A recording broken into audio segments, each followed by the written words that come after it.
Solar panels, they offer clean energy and the hope of a lower power bill. But some customers say theirs were a costly mistake. My clients were paying between $15,000 and $30,000 for solar panels that are, just not good solar panels and don't do what they promised they would do. A great-grandmother from South Charlotte thought she was being smart and modern buying those solar panels.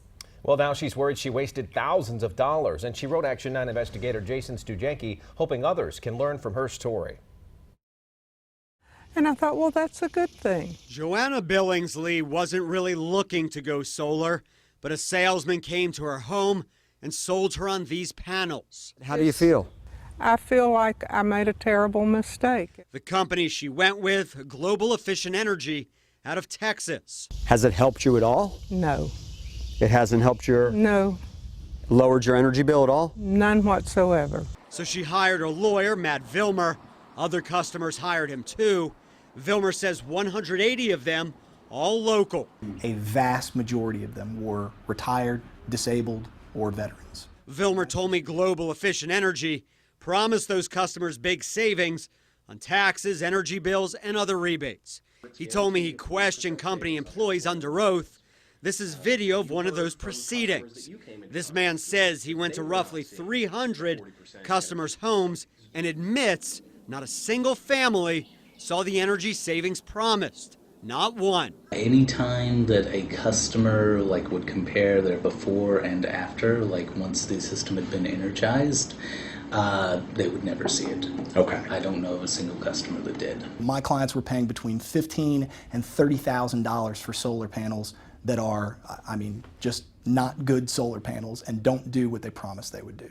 Villmer says the customers won every case they brought against Global Efficient Energy, but that the company went out of business without paying most of them. Everybody makes mistakes. This was a costly one. Still, some people rave about solar panels.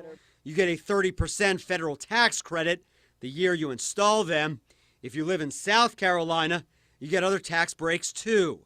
North Carolina Attorney General Josh Stein even has solar panels on his home. It can be fantastic, but if you get the wrong company, you can spend a lot of money and you won't see any return. I gave Stein a list of the largest solar companies in the state and asked him how many complaints he's received against those businesses.